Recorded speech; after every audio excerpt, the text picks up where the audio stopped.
Right, very quick video on how to paint the ceiling and avoid all roller marks. First thing you need to do is get yourself a specialist ceiling paint. I'm using the Albany AF1 here, which is absolutely perfect. You can buy it from Brewers. Dilute the paint slightly to help flow before decanting it into a paint scuttle and the kettle.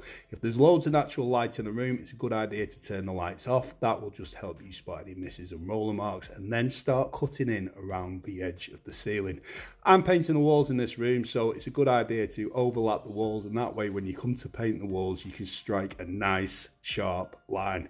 This is my roller setup. I'm using a Purdy Colossus. I love to use a long pile roller anytime I'm applying a low sheen ceiling paint, and I'm using the new ProDeck Sabre Pole. As I'm painting the walls separately, I do have the luxury of being able to prime the roller against the walls before I start on the ceiling.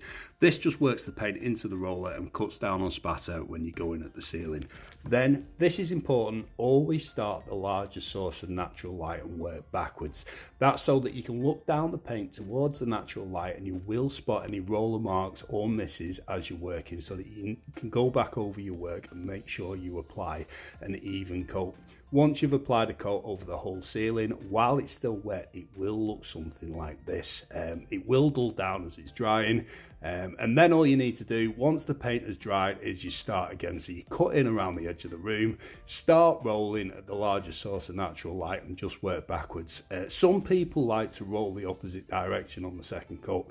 I have never seen the point in that personally. I think you should always start the largest source of natural light and work backwards.